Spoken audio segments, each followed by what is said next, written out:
between biodiversity, soil health, and climate, the innovations that will help us regenerate the land, and how we scale them to create food and agriculture systems that will support us for generations to come. So we have a great conversation planned. I have a wonderful panel. First, I get to introduce Sieg Snapp, who is the director of the Global Change Biology Initiative at Michigan State University and a senior advisor to CGIAR, and also with CIAT, which is one of my favorite organizations. Please give her a round of applause. I know we're a small group, but... Next, we have Marcela Quintero, who is the Associate Director General for Research Strategy and Innovation at CGIAR. Give her a round of applause. My friend Patrick Holden is the founder and CEO of the Sustainable Food Trust. Give him a round of applause. Rosina Mbenya is the Country Director for Kenya at Pelham. Give her a round of applause. And we have Eski Willerslev, who is an evolutionary geneticist at the University of Copenhagen. Round of applause for him. So this is quite a treat because this is a unique group of experts that we get to talk to. So I'm going to start off with a few questions, and then maybe we can open it up, and you should feel free to ask each other questions and build on what one another says. So Sieg, I hope I can start with you. Can you give us an overview of the state of soils today and soil health and why it's so important? It's a big question, but we have to start somewhere. You always ask such great questions, right? The state of soil health. Well, we've been hearing that for the first time ever, the European Union is making an investment improving their soil health. So maybe there must be something to improve, right? We hear stories of everything from 30 to 70% of land is degraded. So I have always been, I'm a soil scientist, but I've always worried about saying we're going over a cliff.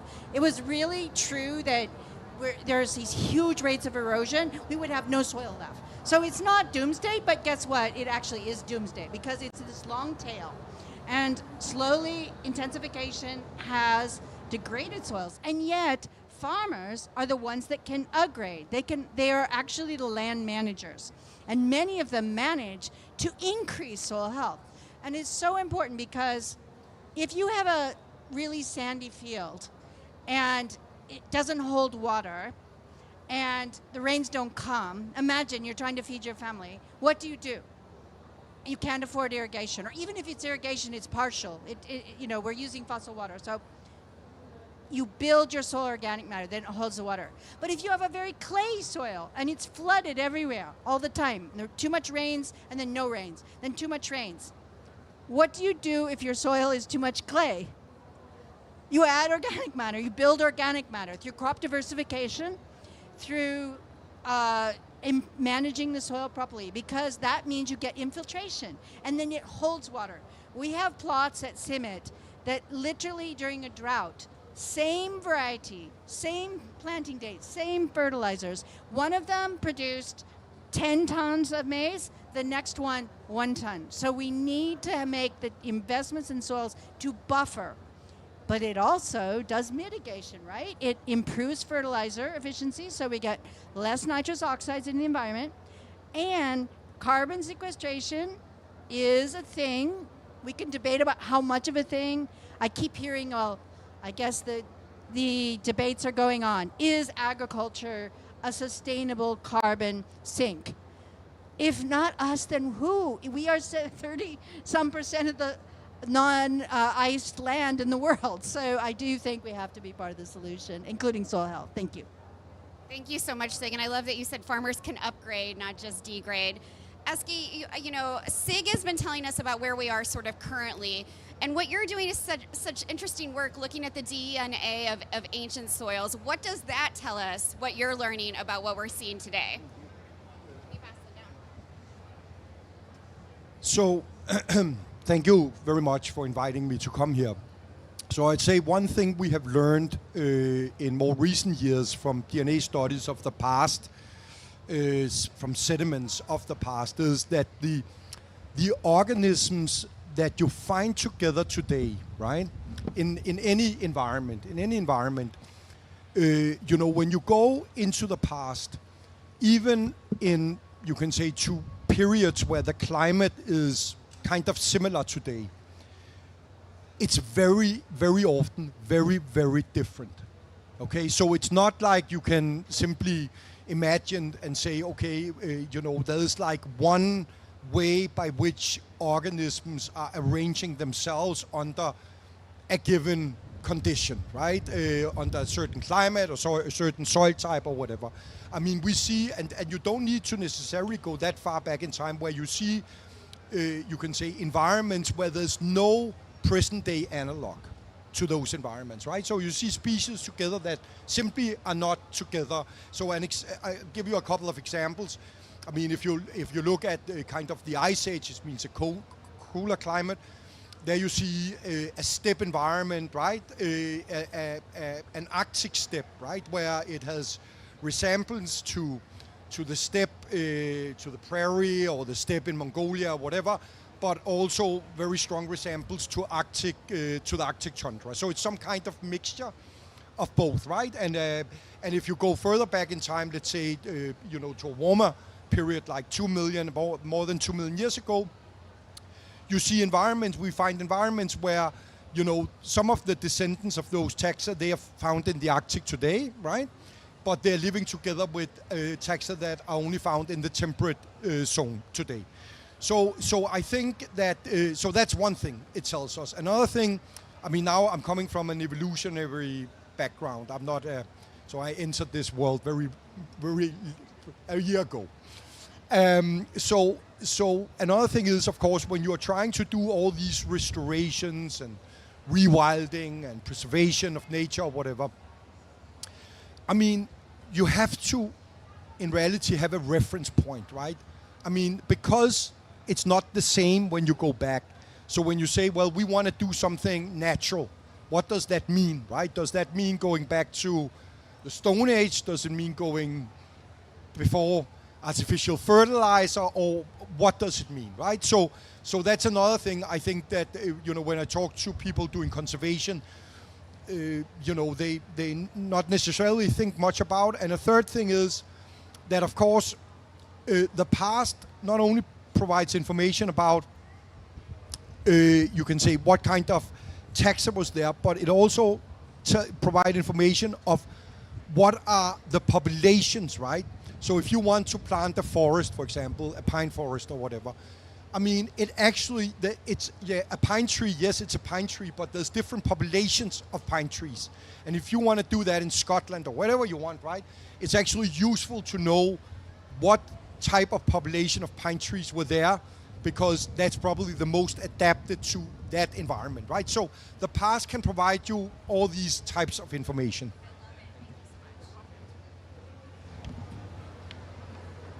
Thank you so much, Eski, and I love that you have to, you must know what happened in the past to know what to do in the future. That's really smart.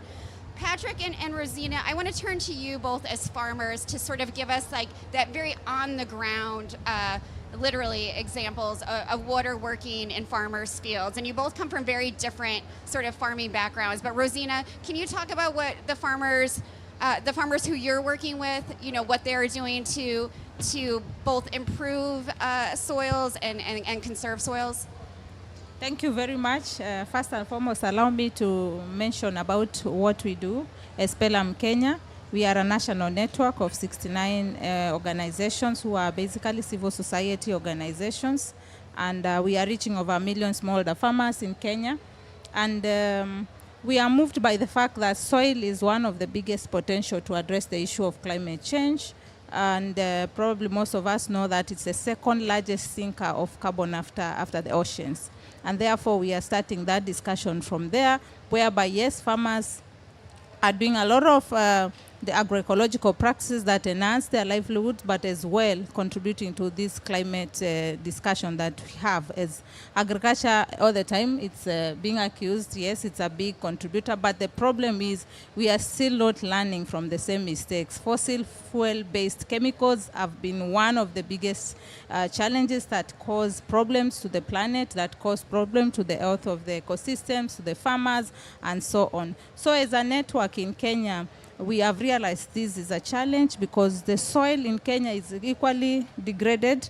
40% of the soils are quite degraded. We have our soils being very, very acidic. In Kenya, actually, we say our soils are dead, meaning that they are literally going to a very bad situation. They are already bad situation, and if we don't take action, they will continue to worsen, and they worsen the food productivity. That's already a challenge. We are importing a lot of food. We have a lot of malnutrition cases. We have a lot of food insecurity in the country. And as we talk about this soil health, we see a lot of opportunities because seeing the small-scale farmers that are in Kenya, they have been able to adopt a lot of practices that are helping build the soil out there. Because for many years, we have been, people are talking about just feeding the plant, but we forget about the microbial organism that continues to strengthen the soil, that enhances the water capacity, as you have rightly explained, and enhances the living mechanism. Because we have to bear in mind that biodiversity is not just above, but there's this life below the soil. The earthworms, they feed us silently, and so many other things that are taking place. And at the same time, this ecosystem goes all the way to the waters and the rivers, and it becomes a whole kind of interconnected chain. So in Kenya, farmers practically are doing a lot of alternative practices to ensure that they are not using these harmful inputs that continue to worsen the soil. We have farmers doing a lot of composting mechanisms. We have a lot of biofertilizer mechanisms that are happening, and I'm happy that even we have now private sector which is coming up to fill in the space or bring in some of these biological fertilizers, because the biological inputs, they feed the plant, but at the same time ensuring that the soil continues to be healthy. It can continue to biologically be healthy, physically be healthy, and all the chemical composition is addressed. We also even have some of the practices, simple practices like intercropping that are happening, and even like nitrogen fixation. And I'm happy some of the researchers that I've read, they show that it is for sure. Those are good practices. You don't have to buy the famous NPK in Kenya, for instance. We can have those simple mechanisms, and I can say that the farmers who are doing the soil health practices that are agroecological, organic, they have even more yields. We have a case that I'll talk about in the tea farms, whereby we had a project that has been in the tea farms since 2017, and the tea farmers, they have decided to start also trying to see whether these inputs can make sense in the tea bushes, because in Kenya, the tea productivity has been declining. We have had a lot of subsidies of chemical inputs, but tea and among other productivity factors, other crops declining production. But this farmer suddenly starts having increased yields, and she's like summoned by the county or the tea factory to explain why suddenly she has increased yields. She stealing from her neighbors, and she confidently tells them about her journey of transformation, that she just switched to organic inputs. And those are stories that when I go to the farmers, I feel motivated. And as I conclude, let me just talk about my own personal experience. Just recent last year, I decided to buy a 1 acre piece of land, and where I bought it is a slope because it's close to the just a stream of water. And my next neighbor there, I inquired in the next rainy season why he hadn't planted crops, and I was told by the other neighbor that this family doesn't really plant because they believe that it's kind of witchcraft. I don't know whether you understand, but they feel like something is not happening because they cannot see things growing on the farm. Like the maize will continue to be stunted, but you can see the other farms doing well. So for me, I was moved by the fact that this is just simple. The soil is not able to make the productivity. And those are the kind of farmers we are having. Already, they are vulnerable to the impacts of climate change. Before I came here, Kenya, we have a lot of landslides now. We have had droughts, but now there's a new disaster. The soil is not giving these farmers something, and they have to have awareness that we can take action. Yeah, thank you. Soil as a new disaster, I think you're absolutely right. You said a lot of things that I want to come back to later, including the private sector, but what I liked the most is you said we not only need to feed the human population, but also feed our microbial population. Patrick, you've been practicing organic agriculture for as long as you've been alive, I feel like. So I want you to talk about some of the practices that you've seen work and what you hope governments and policymakers do with sort of the evidence we've heard from Rosina and what we'll hear from you. Yeah, it's very interesting hearing what you've got to say, and also the attitude of farmers towards change, because it's very worrying, and I think the best way farmers learn is from each other. Right. So I think what I've been doing is interesting because I've been doing it so long, and we haven't used any chemicals or pesticides for 52 years. And so we farm with a crop rotation to build fertility through grass, clover and herbs for 5 years, and then we have a cropping sequence. And some of our fields are on the 5th time round now. And we grow carrots. And I think one of the interesting things about the soil is we need to understand it as the stomach of the plant. So plants don't have a stomach of their own. They have a root zone where they feed the bacteria and the microorganisms with sugary sap in the root zone, which then enables them to digest the nutrients. And it's so one needs to think of the soil microbiome as like our own microbiome. Right. And we're growing carrots, which have done really, really well this year, despite a drought, because the soil is healthy. And we've got a washer on the farm, but when you wash vegetables, you don't wash everything off. So there's like a film of bacteria, healthy soil bacteria, which is left on the carrots. So not only are the carrots more nutrient dense, but also they're a bacterial primer for our own microbiome. And I think a lot of us these days are eating food which comes from God knows where, you Sure. can't tell, but it hasn't got that positive bacterial load. Right. And I think that what a lot of farmers Yeah. doubt is that we could scale regenerative farming in the way that we are practicing. But the longer we go on, and we're learning every day, the more I realize that we have a scalable model on our farm.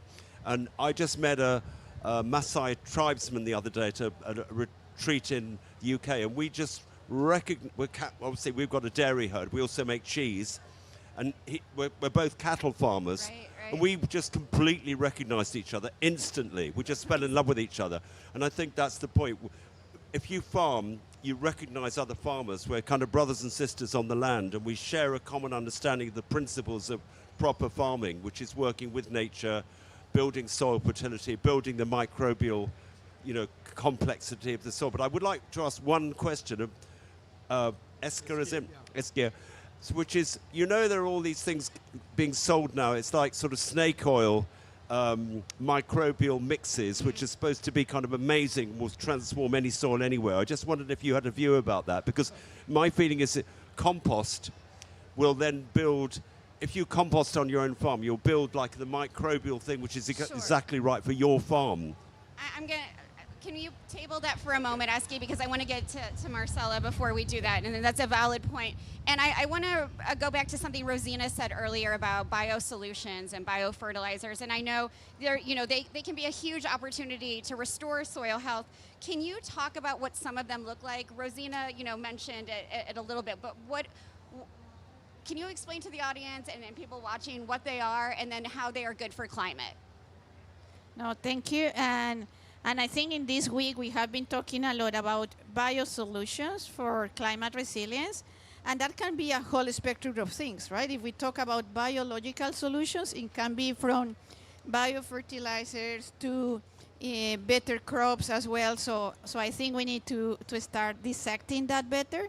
So when it is about soil health and soil fertility, the discussion is a lot about fertilizers with a biological base, and there is a spectrum there using compost, but also inoculants. I mean, there is now a range of things.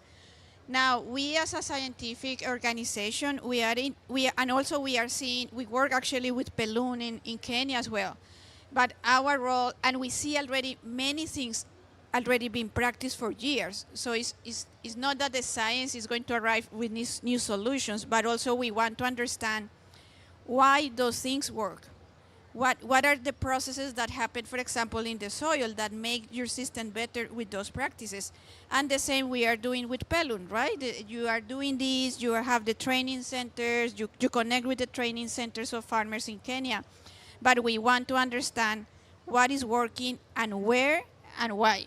And the reason is because in another study that we did in Colombia 2 years ago, we were trying to see what were all those bio inputs options that the farmers were practicing, and we see that there are different types of experiences. It's like not everyone is saying this work, but because the type of things they are using are also different.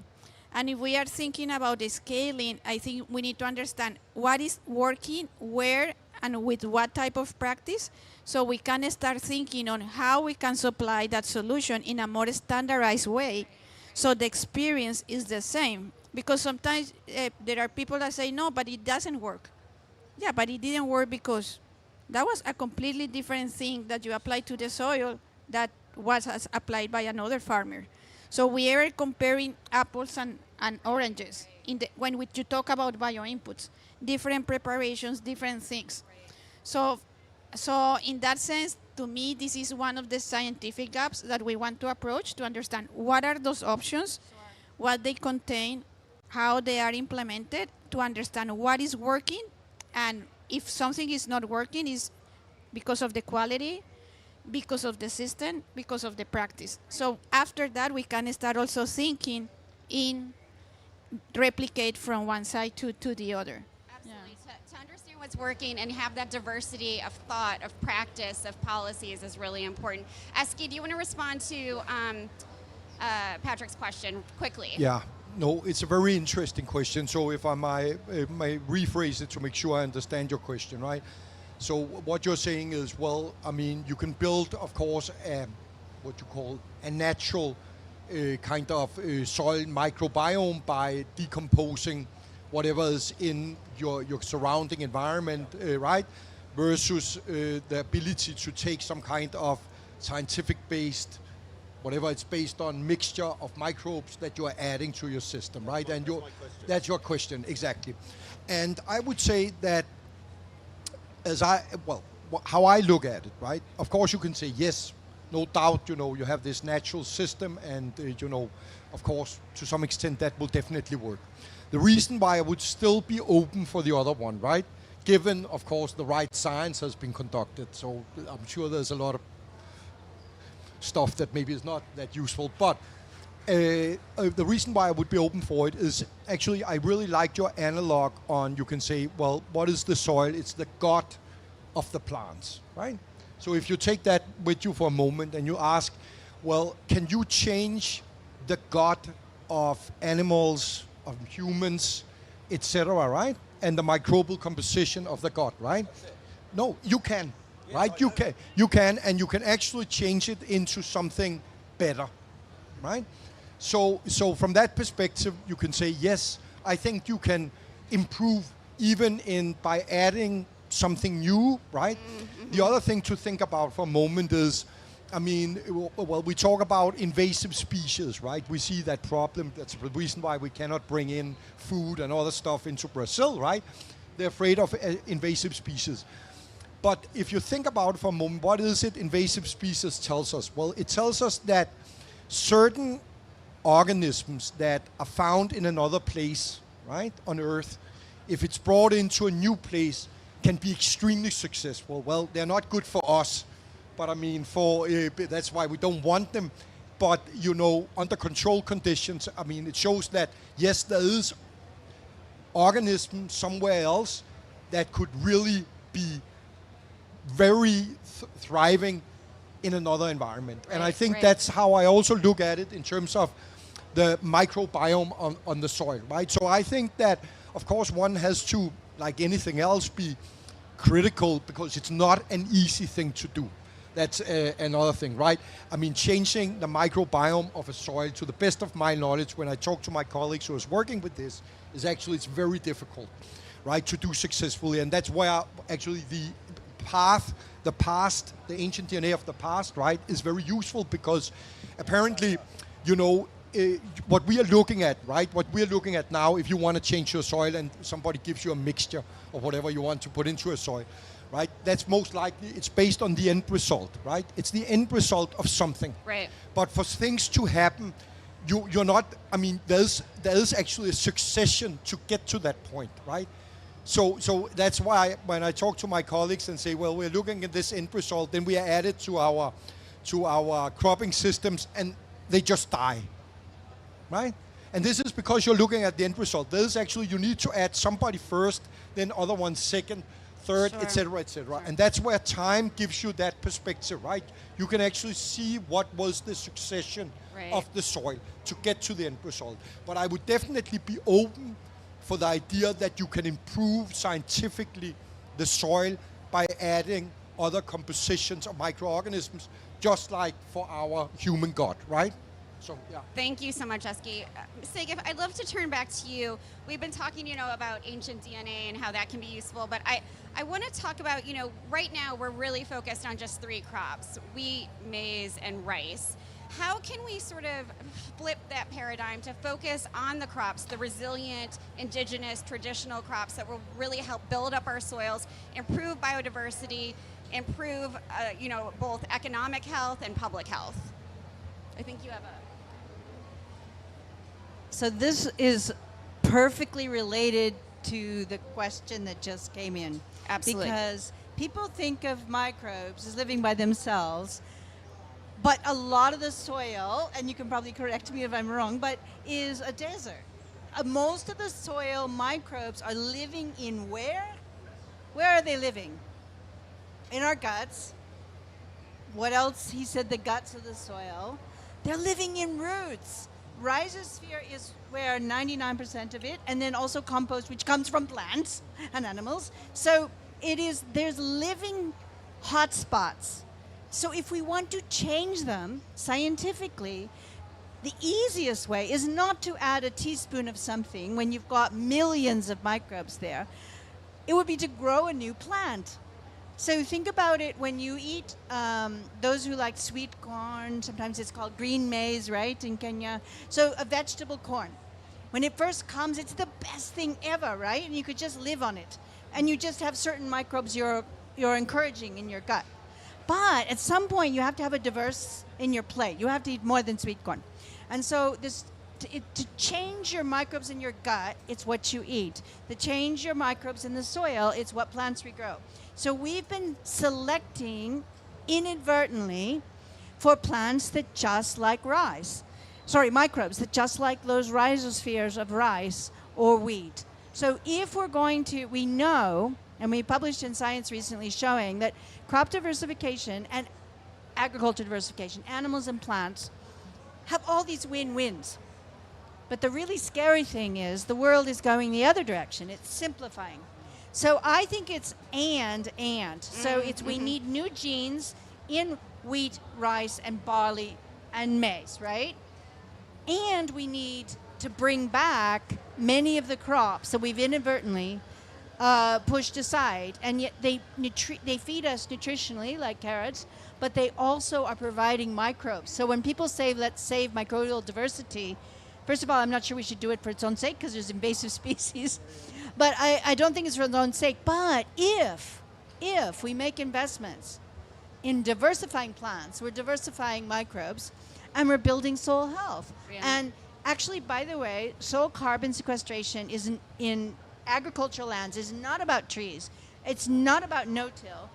It's about organic agriculture works, sustained soil carbon long-term, and that's about crop diversification. Even in conservation agriculture, if you don't have crop diversification, and I think it comes back to the microbes sequestering the carbon. Because carbon, if I can just say one thing, people think it's little pieces of residues sitting there forever. So they try to increase roots, suberin, so it would just sit around forever. No, it's digested, it's turned over. Something happens with it. Microbes eat it, and the microbes won't be there without the plants. So to have carbon sequestration in our agricultural lands, which is profoundly important, we have to have crop diversification. And we have to have diversification within the crops. So let's bring back some ancient genes and also promote farmers that are actually providing crop diversification and making it work economically, which organic farmers are doing. So I really think that it's kind of all of the above. Thank you. Absolutely. I love the all of the above approach. And Marcella, we've been hearing about, all of these things that can actually work to protect our soils, to sequester carbon. How do we make sure that we have the metrics in place that show us that we're making the right kind of progress? Yeah. So I want also to start also the previous bill on the previous conversation, because when I was saying we need to understand what works and where has to be on how we do the practice, right? And what we have seen is that, for example, in sod-based rotations, it's really the rotation that makes the difference, right? You can add an organic input only in, in wheat. But it's very different, the response of wheat, if you have that wheat alone, than if you have that wheat in a sod-based rotation, right? And we have seen this in many different. So that's why we need to understand why it works, because probably it's not only that ingredient, it's more this system that is incorporating different things in the system. So the second part of that I wanted to say is that, and I like how Sieg put it, and he said it's not only a spoon of things that you put in there. And it's that with that approach, we also start looking into crops that we can improve for deep rooting. And we are working right now with forages and rice that develop deeper roots, and we are analyzing how the soil organic matter is changing in depth as well. So it's another way of saying, let's try also to incorporate that microbiome-friendly environment deeper, so it's not only in the topsoil. So this is something we are also advancing at CIAT. Now, in terms of measuring, I think this is where we have a challenge. Of course, if we want directly, I see AI and different or sensors or equipment to try to do something very quickly, but I think the level of precision is still very far from a magic instrument that is going just to detect, okay, everything is better here. Right. In the terms of soil carbon, there are developments, for example, that are working well for the topsoil, but not really for the deep soil. So we still have there, for direct measurement, some challenges. But also then I think we need to be pragmatic. Right. So why we don't go into more indirect proxies for soil carbon? So if we know that this forage is going deep up to 1 meter, and we already did the analysis in those type of soils, and we know it actually increased the soil organic carbon, and we correlate that, for example, with microbiome diversity. Just use the fact that by having that forage, you are already, even if you don't know exactly if it changed, I don't know, in 1 centimeter depth from here, from there, but why we don't probably try to reduce a little bit the obsession of monitoring everything directly and use indirect measures that are based on scientific evidence, if we really want to accelerate the action on the ground. From the scientific perspective, it's good to keep the direct measures because we need to create that basis. But if we want to do monitoring to accelerate action, we need to be more pragmatic on the indicators. Such good advice to have that pragmatism. Rosina and Patrick, to invest in soils, to build up soils, farmers need capacity building. And Rosina, especially women farmers, can you talk about that need to help women farmers build up soils and protect biodiversity? Okay, thank you very much. Indeed, women form a large percentage of the farming community in Kenya, and I think even in Africa.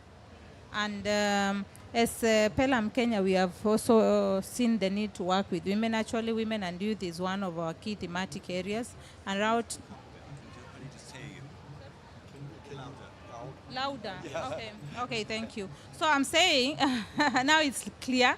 So women and youth form part of what we do, and we have deliberate projects about women and youth, because one of the challenges that we have had is that for many years development, we are just lumping and not giving women the attention that they deserve, and we understand there are many, many hindrances even up today, cultural, social, and so many other aspects that make women not to be seen, not to be recognized, not to be in spaces where people are making decisions. So we have our what we call the Africa Women Leaders in Agroecology, which is a flagship program and initiative that is in 5 African countries.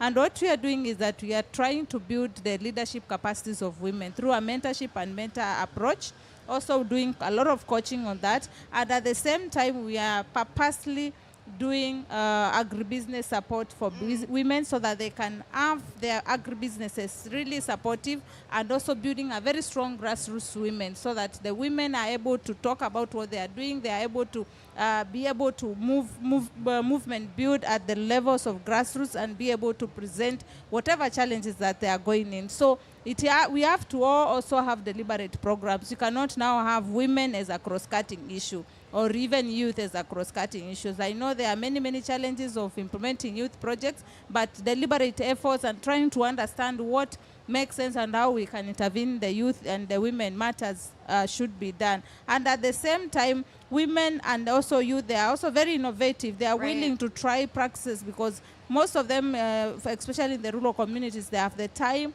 and they have the willingness, because they are also very social. They have these social clusters where they meet, so they are able to even socialize the work that they are doing, capacitate others, and be able to do simple techniques like black soldier fly techniques. They are able to do in Kenya we have the bokashi, which is a very famous biofertilizer. They are able to do intercropping and so on.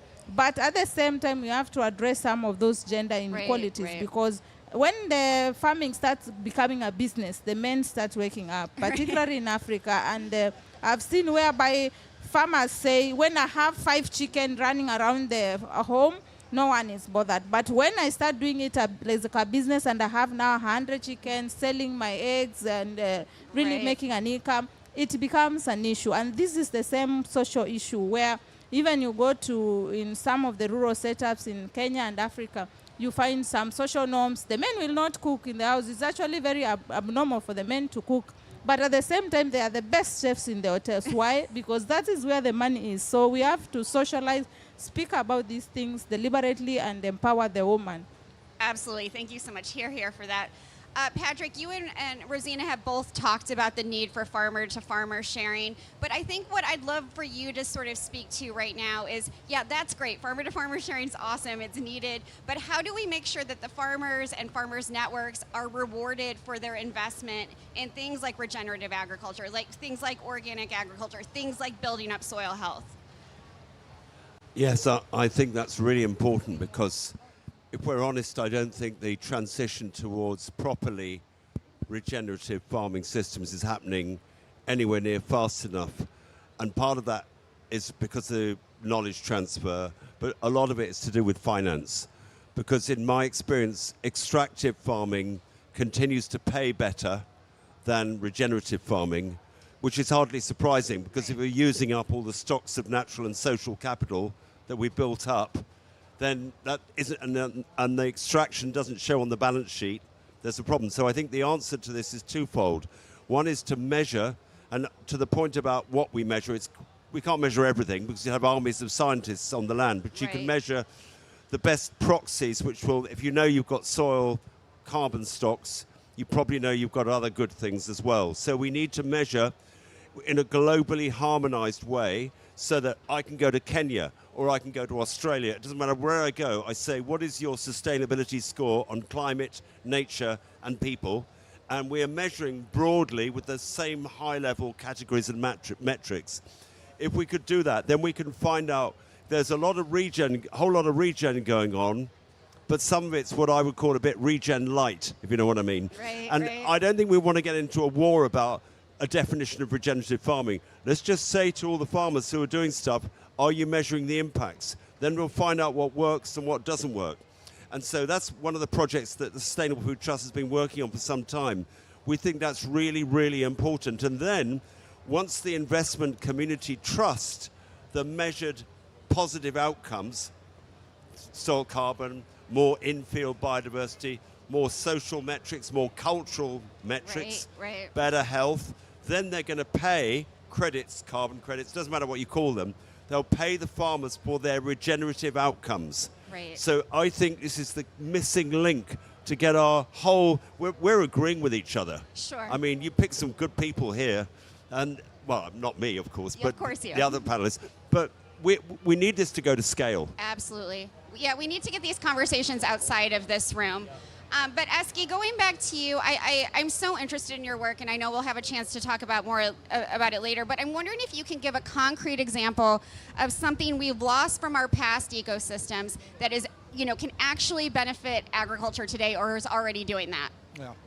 Yeah. Okay, so you can say we are operating, I guess, basically on two levels.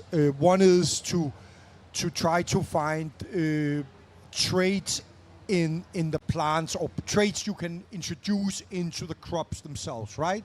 That somehow can be beneficial. And the other area we are trying to is in terms of the microbiome, to kind of say, is there something we can gain there? And it's early days. We have only been active for a year, but I mean, for example, in terms of rice fields, right?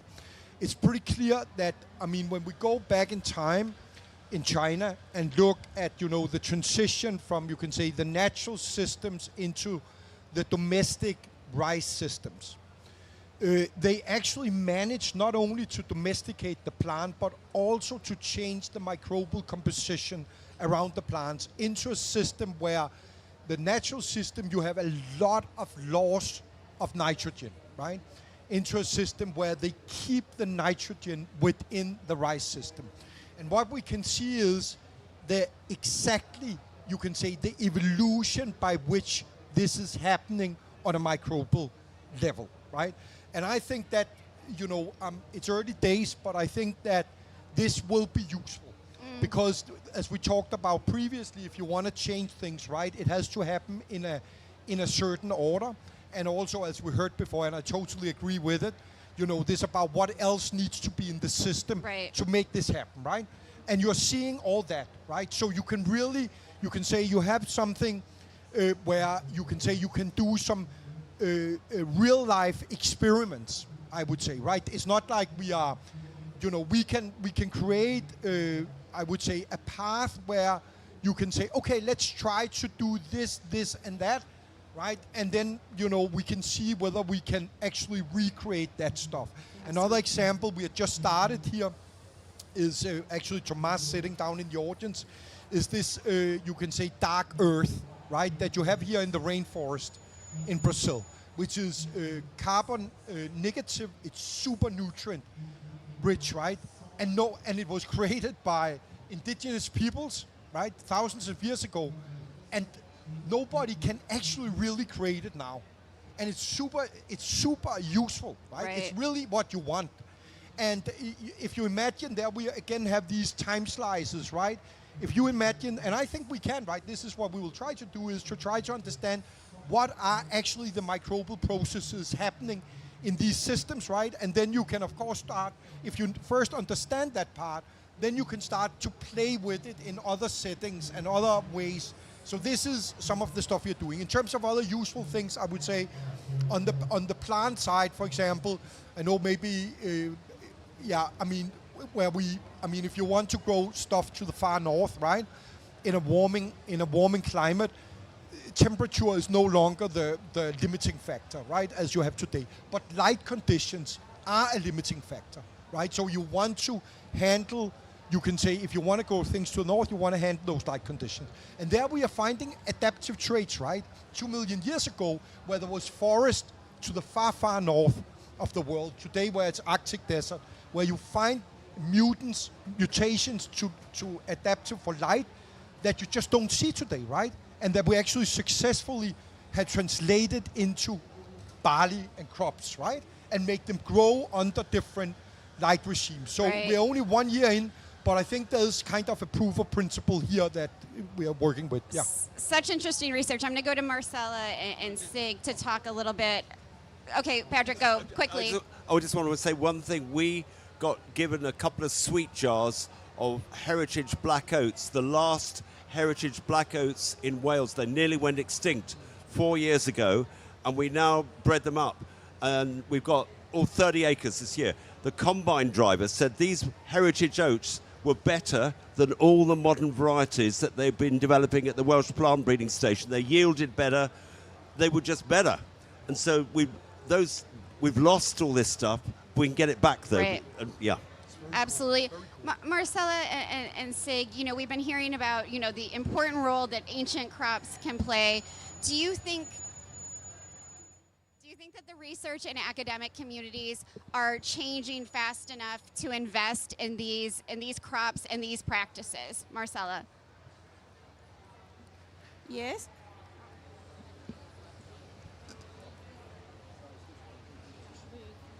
Yes.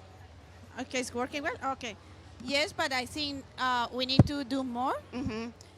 In the case of, for example, the CGIAR centers that we work for, we hold the seed banks for some specific crops. So for example, in the case of us at CIAT, we safeguard the largest collection of beans in the world. So we have more than 33,000 accessions of beans. But if we see what we have been able to use from there, it's still a small fraction. And yes, and we have some successes. So we were able, for example, to generate beans that have a high content in iron, that are drought tolerant. But this is just one fraction of the diversity that we explore. And the same may be happening with many other species that we are safeguarding in the seed banks. Right. So I think it's part now of the vision of the CGIAR, and also how we go outside, also beyond our seed banks, and see what the local communities have. We started working already some years ago on the community seed banks to try to combine this improved diversity with local diversity to generate those more diversified systems. So the work is starting to happen, but I think we need to put even more efforts. Absolutely. Sieg, I'd love you to comment on this as well. So thank you. So first of all, I just want to say I got to try the barley. Were you brave enough, Eski, to have some of that barley? So I did eat some of the barley. It was fried. Most things fried are very, very good. So anyways, so that was really exciting to see that we can bring genes forward in time, and we can put them in barley. Now we just need to get worthwhile genes, because. But actually, it could be worthwhile, right? Because light is limiting in intercrop mixed cropping systems, and so you get 10 times as much photosynthesis and light here in the tropics. But there's many understories, and maybe we need to be doing more mixed cropping systems, as historically has been done, but design them scientifically, provide more options. So when we talk about providing options, I do think the science has to get faster, because it's really plants and the microbes they recruit. They recruit certain microbes. Now we know in legumes this is a very famous system. It's very complicated. They all talk to each other. I started in molecular biology many years ago, and they told me it was only like 5 genes involved. And I quit molecular biology, went in plant physiology, because I thought this is ridiculous. It's got to be hundreds of genes, and I was right, by the way. So it turns out now that microbial people are realizing we need the plant physiologists. We need to understand the complexity. We need the agroecology. We need also communities. We need to have human-centered breeding, because otherwise you produce really cool wheat varieties that higher yields, but people don't want just higher yields. I worked in perennial wheat. Perennial wheat is this idea that crops can be grown multiple years. There's perennial rice now on 200,000 hectares in China. So you don't have to transplant it. So much less labor for women, right? They're transplanting rice. So very cool. But wheat breeders told me, well, it's very low yielding. Nobody will want that. We talked to organic farmers in Michigan. They don't care about the yield. They want something they can grow along the rivers that will protect the soil carbon. So maybe as scientists, we need to pay attention. People want diversity. They want plants that recruit microbes, that solubilize phosphorus, right? It isn't just about, we have to be able to recycle the nutrients that we're using. And apps are not going to get us there. We Right. tell farmers what to do, but it's really about the Right. fertilizer policies. Sure. But plants, they could, and their microbes, phosphatase, plants have really good ways to get phosphorus, just like they do how to get nitrogen. So I think that CG, working with private sector and working with public sector, universities, working with communities is how we'll get there. But we need to up our game pretty much Yeah, those and think outside the box. We're just Absolutely. playing a bit safe, and the world is changing so fast now. Absolutely. Those partnerships and collaboration are necessary, or we'll just keep doing the same old things. I want to end, I'll come to you in a minute, because I want to end with the panel with a call to action from each of you. So Patrick, I'm going to start at this end. This was supposed to be the implementation COP, right? So what is your call to action for the negotiators and all of us here? Measure the outcomes of different farming systems, collect data, monetize it, and then develop financing mechanisms to drive the transition that we need to see really, really quickly at scale. Right on. Thank you. Eski. Well, I think, coming from the EU, I think we have to, kind of relax our restriction on gene editing to get there. And I think also I don't know how you feel about this. This would actually be a question for you, but how to, for example, combine ecology with some of these new genetic methods, right? I don't see that one is excluding the other. That's my Sure, point. right. And I think that could be pretty interesting. Do you mean CRISPR and stuff like that, right? Yeah. You don't like it, I know, but maybe one should be open to combining some of these things, right? In order Absolutely. to actually get there, right? Instead of just putting it into these silos and Silos, say, yeah, exactly, yeah. right? So I would say that would be my recommendation. Thank you. Marcella, can you go next? I'd like to give Rosina the last word. No, I think to the negotiators, we were just talking in a previous panel also with Sieg that, and with someone from private sector that I think agriculture is not the enemy of climate action. At Hear, hear. the contrary, we need to put agriculture at the center of the climate action. And we were worrisome that this is still a debate Right. after so many years. So that's to me is as simple as this. And that's what I'm listening is being discussed these days. And I still cannot believe that we need still to keep providing the evidence, doing the science-based advocacy to show that agriculture is part of the problem, but it's also very key for resilience and also for mitigation. Wonderful. Thank you, Marcella. Sig. Yeah, so this is a COP about implementation and collaboration, right? So I think we need to put agri-food systems at the center and stop. I mean, we all eat. So let's realize that maybe the land managers are important and maybe they've come up with sustainable ways. So it's not just agri-food, I would also say science. Right. Not just Western science, but indigenous science. So we need to really be thinking about being able to make better predictions. And to make predictions in agriculture, it's culture. So it needs people at the center as well. Absolutely. Rosina, farmers should always get the last word. Thank you very much. For me, soil is life.